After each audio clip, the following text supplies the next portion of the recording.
जिसने चोरी करी है, जो पैसा लेके भागा है और देश से भागा है, उसको चोर बोला था। गलत तो नहीं बोला? चोर को अगर चोर बोल दिया तो गलत बोल दिया क्या? लेकिन आज की जो सरकार हमारे प्रदेश में और केंद्र में जो विस्थापित है, वो चोर को चोर नहीं मानती, क्योंकि वो स्वयं चोर है। इसलिए चोरों को चोर नहीं मानती और ऐसे चोरों का सहयोग करती है। अगर भारत से उन्हें विदेश भेजना हो तो वो अपने सरकार और अपने स्वयं के वाहन से, हवाई वाहन से उन्हें विदेश भेजती है। ये वो सरकार है। और सबसे बड़ी बात तो ये है कि मेरी भी उम्र 40 वर्ष के ऊपर की हो गई और मैंने आज तक इतना मूर्ख व्यक्ति नहीं देखा। कि यदि कोई व्यक्ति में, इंसानों में यदि कोई रोग आता है और एक सबसे बड़े देश के संवैधानिक पद पर बैठा हुआ व्यक्ति बोलता है कि ताली बजाओ और थाली बजाओ, ये रोग भाग जाएगा। मैंने आज तक इतना मूर्ख व्यक्ति नहीं देखा। भैया संघर्ष करो, हम तुम्हारे साथ हैं। और चुनाव के पहले, आज तो शायद ये लोकसभा चुनाव तो जब से महानुभाव बैठे हैं, कम से कम 9 वर्ष हो गए हैं। उस समय कुछ उनके समर्थक बोलते थे कि देश के लिए एक मजबूत प्रधानमंत्री की जरूरत है। मजबूत प्रधानमंत्री बना दिया, प्रधानमंत्री तो और मजबूत हो गए, लेकिन हमारे देश की जनता कमजोर से कमजोर हो गई। आज वही लोग बोलते हैं कि हिंदू खतरे में है। अरे विश्व का सबसे मजबूत, सबसे पहलवान, सबसे ताकतवर प्रधानमंत्री हमारे देश का है और हिंदू है, उसके बाद भी बोलते हैं कि हिंदू खतरे में है। ये कौन सी बात है? मेरे सामने आके बताओ कि हिंदू खतरे में। आज जो व्यक्ति राष्ट्र की बात कहेगा, देश हित की बात कहेगा, गरीबों की, मजदूरों की, किसानों की, व्यापारियों की हित की बात कहेगा, उसे चाहे लोकसभा सदन की बात हो, चाहे विधानसभा सदन की बात हो, उसे वहां से अलग कर दिया जाएगा। ये आलोकतांत्रिक नीति भारतीय जनता पार्टी के पास है।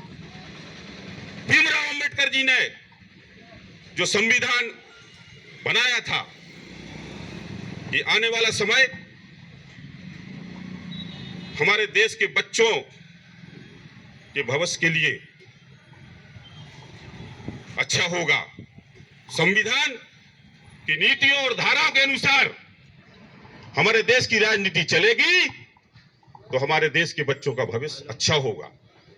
लेकिन इस पार्टी के लोग झूठ, जुमलेबाजी, लोगों को भ्रमित करना, उन्हें यह भी शर्म नहीं लगती, उन्हें यह भी नहीं लगता कि हम झूठ बोलते हैं तो इसका कहीं ना कहीं हमारे बच्चों पर भी असर पड़ेगा। वो अपने बच्चों को भी अंधकार में डालने का काम कर रहे हैं। ये भारतीय जनता पार्टी के लोग हैं जो कि आज केंद्र में बैठे और लोकतंत्र की धज्जियां उड़ा रहे और संविधान का अपमान कर रहे। आज अगर राहुल गांधी जी ने जो हजारों करोड़ रुपया, अब चाहे वो मोदी जाति के लोग हों, लेके गए, वो हमारे देश के प्रधानमंत्री को खराब लगा, बुरा लगा। और आज जैसा कि सूरत कोर्ट ने जो आदेश दिया, 2 साल की सजा राहुल गांधी,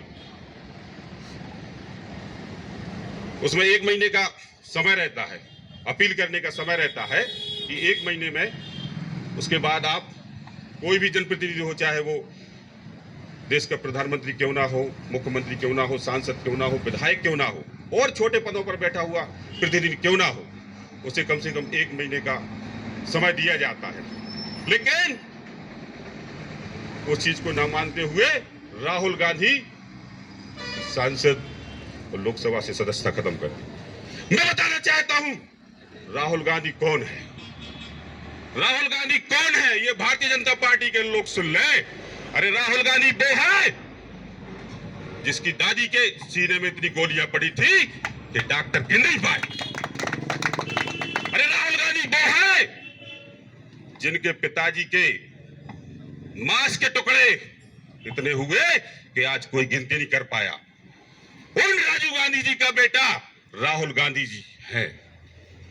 2 साल सदस्यता खत्म के डर से, यह डरने वाला व्यक्ति नहीं है और न डरेगा।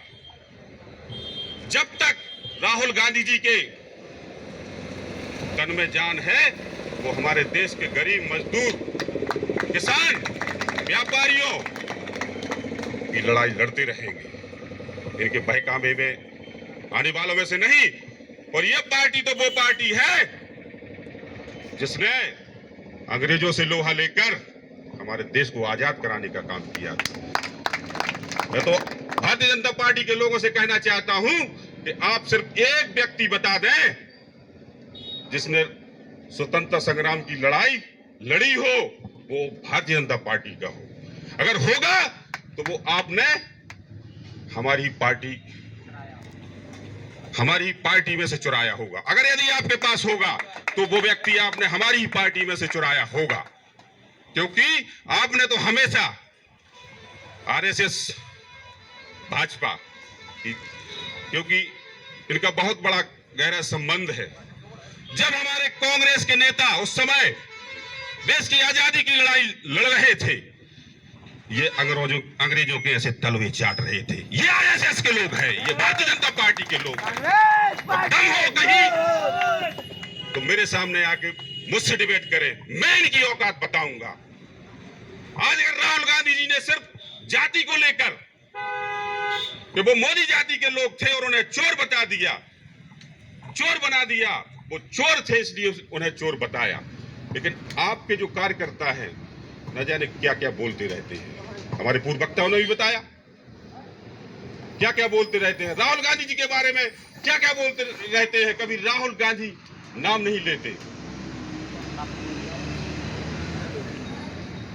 खुद अपना आंगन नहीं देखते, खुद अपना घर नहीं देखते और दूसरों के घर पर पत्थर फेंकने का काम करते हैं। ये भारतीय जनता पार्टी के लोग हैं। और ये अभी हमारे प्रदीप सोनी जी ने जो बात कही थी कि वास्तव में ये अकेली कांग्रेस पार्टी या तरवर सिंह का कार्यक्रम नहीं है, ये वास्तव में आम जनता से जुड़ा हुआ हर एक हमारे देश का, चाहे अधिकारी हो, कर्मचारी हो, चाहे वकील हो, और चाहे पत्रकार भाई हो, चाहे व्यापारी हो, ये सभी से जुड़ा हुआ प्रश्न है। और इसके लिए सभी को रोड पर आना पड़ेगा, क्योंकि आज का जो माहौल भारतीय जनता पार्टी की सरकारों ने बना दिया है वो वास्तव में आलोकतांत्रिक है, असंवैधानिक है और जनता के हित में नहीं। आने वाले समय में यदि देश में, केंद्र में कांग्रेस की सरकार नहीं आई तो याद रखना मेरे ये वचन, आने वाले समय में चुनाव नहीं होंगे। ये नोट कर लेना, आने वाले समय में चुनाव नहीं होंगे। जैसे आज अफगानिस्तान में तालिबान संगठन के माध्यम से वहां पर सरकारें चलाई जा रही है, वही आरएसएस भाजपा हमारे देश में भी विस्थापित हो जाएगी। वो जिसको चाहेगी उसको सांसद बनाएगी, उसको विधायक बनाएगी, उसको कलेक्टर बनाएगी, उसको एसपी बनाएगी, उसको प्रधानमंत्री बनाएगी, उसको मुख्यमंत्री बनाएगी। ये भारतीय जनता पार्टी की नीति है। वक्त है, समय है, अभी अगर हम समझ जाएं तो हमारे देश को हम वापस ला सकते हैं, क्योंकि कांग्रेस ने हमारे देश को खून से सींचा है और आजादी की लड़ाई में कांग्रेस की मुख्य भूमिका रही है। इसलिए आज राहुल गांधी जी मैदान में खड़े हैं। उन्हें इस बात का लालच नहीं है कि मुझे प्रधानमंत्री बनना है, क्योंकि ये सभी लोग जानते हैं जब यह प्रश्न उठा था तो उस समय मनमोहन सिंह जी को देश का प्रधानमंत्री बनाया था, और एक बार नहीं 2 बार प्रधानमंत्री बनाया था। वो चाहते तो प्रधानमंत्री बन जाते, वो कौन क्या कर लेता। ये सारी बातें हैं और आज उसका